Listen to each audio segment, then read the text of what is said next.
Hey guys, welcome back to my channel. My name is Saurabh and उम्मीद करता हूँ आप सब अच्छे होंगे। तो लास्ट चैप्टर में हमने डिस्कस किया था मैप्स के बारे में। तो आई गेस आपको ये चैप्टर अच्छे से क्लियर हो गया होगा जो मैप्स के बारे में हमने पढ़ाई की थी। तो आज हम डिस्कस करने वाले हैं उसके सॉल्यूशंस के बारे में। देयर आर फ्यू क्वेश्चंस जिसके सॉल्यूशंस को डिस्कस करने वाला हूँ मैं। तो चलिए वीडियो को स्टार्ट करते हैं। So let's begin with the first question. तो इसमें दिया हुआ है what are the three components of a map. तो अब जो कंपोनेंट्स होते हैं मैप के बारे में, मैप के जो तीन होते हैं उसके बारे में मैंने आपको पहले ही बताया था। पहला होता है डिस्टेंस, दूसरा होता है direction and the third one is symbol. ठीक है, डिस्टेंस यानी कि दूरी, डायरेक्शन यानी कि दिशा, और सिंबल यानी कि कोई एक पर्टिकुलर साइन कह सकते हो जिससे हम कुछ डिनोट करते हैं किसी पर्टिकुलर जगह को या फिर किसी पर्टिकुलर कोई ऑब्जेक्ट को। ठीक है, डिस्टेंस क्या होता है? दूरी, एक जगह से दूसरे जगह की जो दूरी होती है। ठीक है, from one place to another और from one object to another, that is known as distance. Directions क्या होता है? There are basically four directions in a map. आपको पता है, east, west, north and south. बहुत ईजी है, बहुत इंपॉर्टेंट भी है। सबको पता है कि चार चार दिशा होती है, पूरब, पश्चिम, उत्तर और दक्षिण। Sun rises in the east and sets in the west. सबको पता है कि जो सूरज उगता है वो पूरब दिशा से उगता है एंड पश्चिम दिशा में जाके डूबता है। ठीक है, तो this is about the direction. अब मैं बात करता हूँ सिम्बॉल्स के बारे में। तो सिम्बॉल्स में क्या लिखा है? In place of giving long long descriptions, big names और words in different languages, some marks, character or images are used as a convenient representation of certain fixed objects. It is called symbol. Example, N is the symbol for north, E is symbol for east. तो symbols का मतलब क्या होता है कि आप किसी कोई बड़ी चीज़ को डिनोट करना हो तो अब वहाँ पे स्पेस नहीं है आपको लिखने के लिए मैप्स में, तो आप उसको एक छोटे से किसी पर्टिकुलर सिम्बॉल या फिर कोई फिगर या फिर कोई लेटर से उसको डिनोट कर सकते हो। जैसे नॉर्थ को N से किया जाता है, ईस्ट को E से किया जाता है, सिमिलरली वेस्ट को W से और साउथ को S से। तो ठीक उसी तरीके से और भी बहुत बहुत सारी चीज़ें हैं जिसके लिए हम सिम्बॉल्स यूज़ किया करते हैं। ठीक है, सो आई गेस आपको ये क्वेश्चन क्लियर हो गया होगा। तो मूविंग फॉरवर्ड, नेक्स्ट क्वेश्चन की बात करते हैं। Question is what are the four cardinal points. अब हमें इजीली पता है कि ये फोर कार्डिनल पॉइंट्स क्या है। ये कार्डिनल पॉइंट्स पहली बात होता क्या है? जो चार डायरेक्शन, चार जो पॉइंट्स होते हैं कॉम्पास में। कॉम्पास क्या होता है? Basically it is use to measure, measure तो नहीं, basically it is use to find out the direction. ठीक है, तो ये जो डायरेक्शन होता है ना, जो मैप और ग्लोब में हम फाइंड करते हैं किसी भी जगह की जो डायरेक्शन होती है, एक जगह से दूसरे जगह में। ठीक है, तो जो डायरेक्शन होता है किस दिशा की तरफ, तो वो उनको कहते हैं बेसिकली कार्डिनल पॉइंट्स। तो ये बेसिकली होता है आपका नॉर्थ, साउथ, ईस्ट, वेस्ट, जैसे कि मैंने आपको बताया। ठीक है, ये फोर डायरेक्शंस होते हैं, इनको याद रखना। There are four cardinal points, और कार्डिनल डायरेक्शंस भी कहा जाता है या फिर कार्डिनल पॉइंट्स भी कह सकते हो आप इनको। This initials are N, S, E and W, north, south, east and west. Excluding this four cardinal directions, namely north east, south west and north west. इन यहाँ पे लिखा हुआ है excluding this four there are four ordinal directions. इनको cardinal कहा जाता है गाइस, एंड ये जो चार है ना, इनको ऑर्डिनल कहा जाता है, ऑर्डिनल। ठीक है, ऑर्डिनल कौन कौन से? नॉर्थ ईस्ट, यानी the direction between north and east. The direction between south and east is known as southeast. Similarly, it's the direction between south and west is southwest, and between north and west is northwest. ठीक है, तो अब आपसे मान लो ऐसे question पूछा जाए कि differentiate between cardinal points and ordinal points, तो ये भी आप इजीली बता सकते हो। It's quite simple, it's quite easy. ठीक है, तो आई गेस आपको कार्डिनल पॉइंट्स और ऑर्डिनल पॉइंट्स के बारे में पता चल गया होगा, समझ आ गया होगा। तो आगे बढ़ते हैं। The third question is what do you mean by the term scale of the map. अब मैंने आपको बताया था कि स्केलिंग करते हैं हम बेसिकली। ठीक है, जो कि एक रेशियो होता है जो एक्चुअल डिस्टेंस है लैंड में और जो डिस्टेंस होता है, जो distance that is given on the map. ठीक है, अब मान लो मैप में मैंने आपको बताया था कि अगर 15 सेंटीमीटर है तो एक तरीके से समझ लो वहाँ पे 15 किलोमीटर्स के बराबर हो जाएगा, या फिर ऐसे कोई भी स्केलिंग कर दो आप। ठीक है, तो यहाँ पे क्या लिखा हुआ है, इसको याद रखना। A map is a picture of a big area of land और a small area on a flat surface. For example, we can see the picture of a football field in one page of book. अब एक football ऐसे देखा जाए तो कितना बड़ा होता है। अगर आप रियल फुटबॉल को एक बुक के सामने लाओगे ना, किताब के सामने, तो ऑब्वियसली उस किताब से ज़्यादा बड़ा दिखेगा वो फुटबॉल, बड़ा सा गोल सा। बट उस फुटबॉल को भी कैप्चर कर लिया जाता है एक किताब के पेज में, एक पन्ने के अंदर। तो समझ लो आप उस तरीके से, इसी को स्केलिंग कहते हैं। ठीक है, सो जैसे यहाँ पे एग्जांपल दे रखा है इन्होंने, that we can take 1 metre equals to 1 centimetre और 1 किलोमीटर इक्वल्स टू 1 सेंटीमीटर और 1000 किलोमीटर इक्वल्स टू 1 सेंटीमीटर। यानी 1 सेंटीमीटर से 1 मीटर भी दिखाया जा सकता है, 1 सेंटीमीटर से 1000 किलोमीटर भी दिखाया जा सकता है, और 1 सेंटीमीटर से 10,000 किलोमीटर भी। ठीक है, ये मैप में to show the map of a large area on a smaller area, to show the map of a large area on a smaller area. ठीक है, when this is done on the map, it is called the scale of a map, and it is clearly defined as the relationship or ratio between the actual distance on the land to the distance given on a map. तो scaling basically क्या होता है? जो ratio होता है ना, या फिर रिलेशनशिप कह दो, ग्राउंड डिस्टेंस और मैप डिस्टेंस, उनके बीच में जो रेशियो या फिर रिलेशनशिप होता है उसको कहते हैं scaling, scale of a map, and इस प्रोसेस को स्केलिंग कहा जाता है। ठीक है, तो आई गेस आपको स्केलिंग समझ आ गया होगा। अगर कोई भी डाउट होगा इस, तो मैं जैसे कि हमेशा बोलता हूँ कमेंट बॉक्स में कमेंट जरूर करना, and definitely I will answer. ठीक है, आगे बढ़ते हैं। Next question is how are maps more helpful than a globe. अब देखो बहुत सारे ऑप्शन है कि मैप्स कैसे कैसे इंपॉर्टेंट होते हैं। मैं आपको एक ये रीडिंग डाल देता हूँ, आपको खुद ही समझ आ जाएगा। पहला है maps can be rolled, trifolded, fourfolded et cetera, so they can easily be carried or transferred, whereas a globe cannot be folded and it takes more space. A globe is delicate so it can break, so it is difficult to transfer or carry. अब map क्या है ना, एक कागज़ का टुकड़ा है जिसको आप फोल्ड भी कर दो, चार मतलब ट्राईफोल्ड कर दो, फोर फोल्ड कर दो, पॉकेट में डाल दो, जेब में डाल के कहीं घूमो, फिर जहाँ पे जरूरत पड़े उसे निकाल लो। बट ग्लोब को क्या आप फोल्ड कर सकते हो? नहीं कर सकते। अब ग्लोब क्योंकि बड़ा सा लाइक एक सॉलिड ऑब्जेक्ट है, ठीक है, उसको आप मतलब it is not possible to mould, ठीक है, उसको फोल्ड नहीं कर सकते, मोल्ड नहीं कर सकते।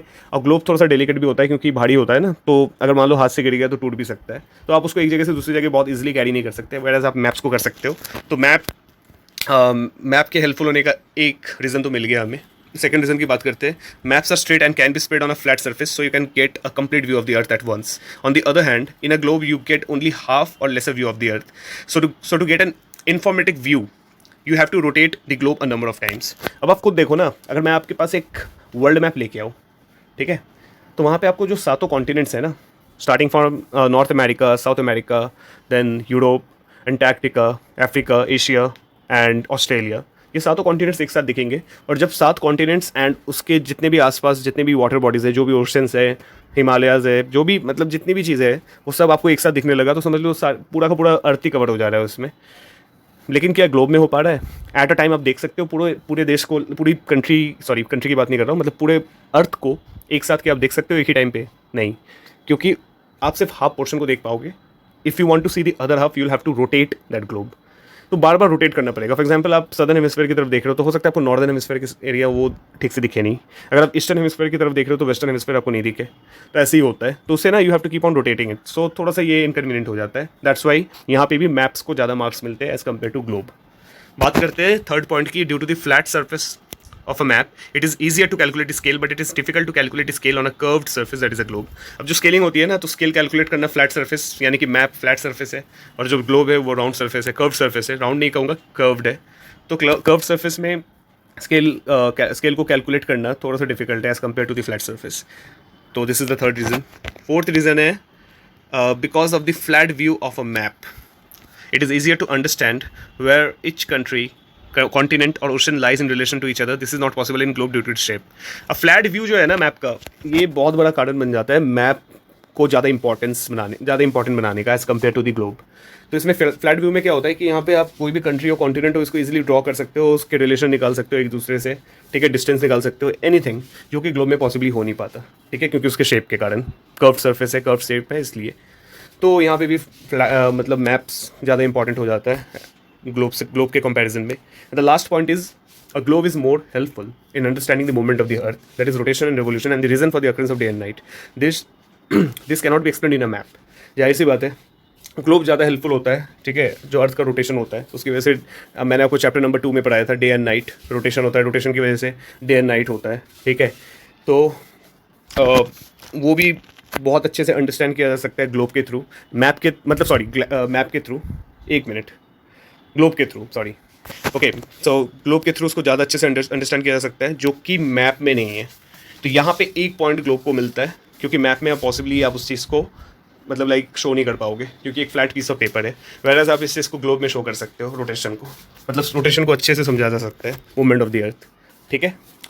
So this were the basically differences between the map and globe, ठीक है। ऐसे क्वेश्चंस आते हैं गाइज, तो एग्जाम में बहुत अच्छे से इसको पढ़ना, ठीक है, रटने की जरूरत नहीं है, चीज़ों को समझो एंड उसके अकॉर्डिंगली आप अपने आंसर्स को खुद भी फ्रेम कर सकते हो। कोई भी डाउट हो तो बेशक पूछना, ठीक है, कमेंट करना, कोई प्रॉब्लम नहीं है वो तो। यहाँ अगर कोई प्रॉब्लम नहीं हो तो फिर आप मतलब ये जो क्वेश्चन है इसको खुद भी सॉल्व कर सकते हो, तो ट्राई करके देखना। अगर कोई प्रॉब्लम हो देन विल डिस्कस। आगे बढ़ते हैं, next question, distinguish between a map and a plan. और मैंने आपको बताया था map is the drawing of a large surface such as the earth, a country और a city on a flat surface according to the required scale, ठीक है। Map क्या है? Map is basically the drawing of a large surface such as the earth, country और a city, चाहे वो अर्थ हो पूरा का पूरा, पूरी पृथ्वी हो, या फिर कोई कंट्री हो, या फिर कोई एक छोटी सी सिटी हो, बड़ी सिटी हो, उसको फ्लैट सर्फेस में जो ड्रॉ किया जाता है ना, उसको बेसिकली मैप कहते हैं। According to the required scaling की जाती है इसलिए, ठीक है। प्लान क्या होता है, प्लान में कोई स्केलिंग या मेजरमेंट नहीं किया जाता, वो एक रफ ड्राइंग होता है, small part of a map drawn on a larger scale.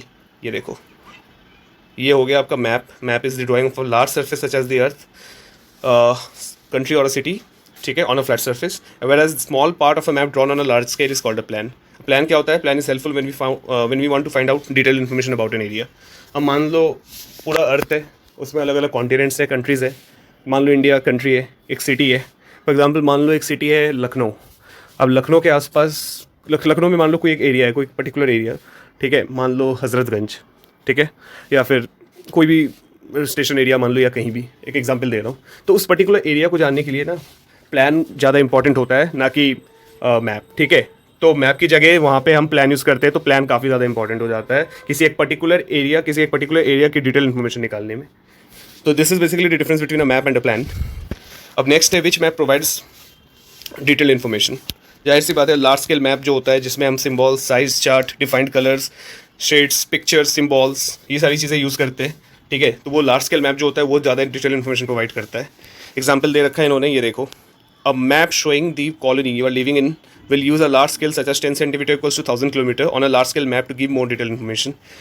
तो जाहिर सी बात है, अब अगर मान लो जिस कॉलोनी में आप रह रहे हो वहाँ का एक मैप बना दिया जाए, ठीक है, उस पर्टिकुलर लोकेशन का, एरिया का, तो उसमें स्मॉल स्केल नहीं बल्कि लार्ज स्केल यूज़ होगा, यानी 10 सेंटीमीटर यानी कि 1000 किलोमीटर के बराबर, इस तरीके से, ठीक है। वो लार्ज स्केल मैप में यूज़ किया जाता है in order to get more detail information about that particular location, ठीक है।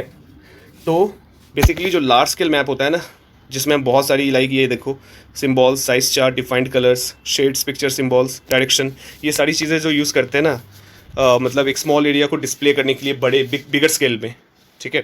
तो इसको लार्ज स्केल मैप, इसी का यूज़ होता है लार्ज स्केल मैप में। तो large scale map is more informative, ठीक है। आगे बढ़ते हैं। How do symbols help in reading maps. The best way to read maps और direction is to take help of symbols.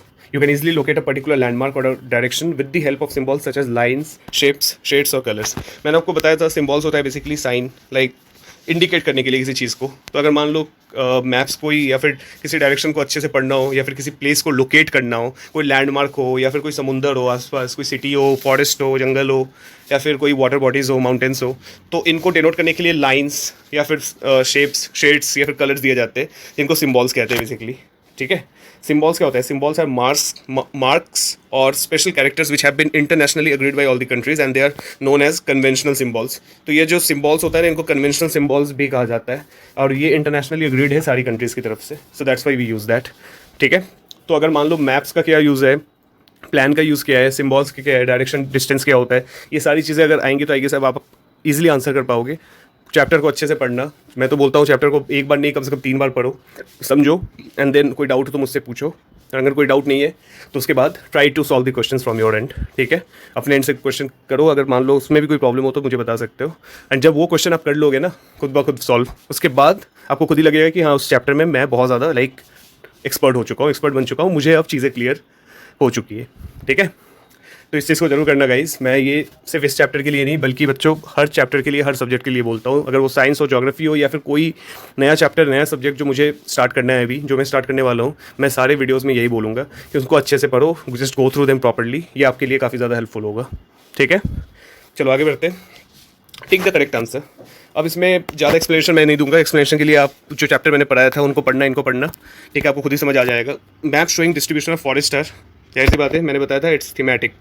Political map, physical map में हम फॉरेस्ट के बारे में जान नहीं सकते, we can only know about the places and the district, countries, cities in political map, whereas physical map में we can know about the water bodies and other things. But अगर मैं thematic map की बात करूँ तो उसमें distribution of forest वहाँ से पता किया जा सकता है, ठीक है। आगे बढ़ते हैं। Tick the correct answer. The blue colour is used for showing water bodies, mountains, plains. जाहिर सी बात है, ब्लू कलर जो होता है वो वाटर के लिए होता है mainly used. So the blue colour is used for showing water bodies, यानी कि इसका आंसर जो है, इसका आंसर होगा पहला ए, ठीक है।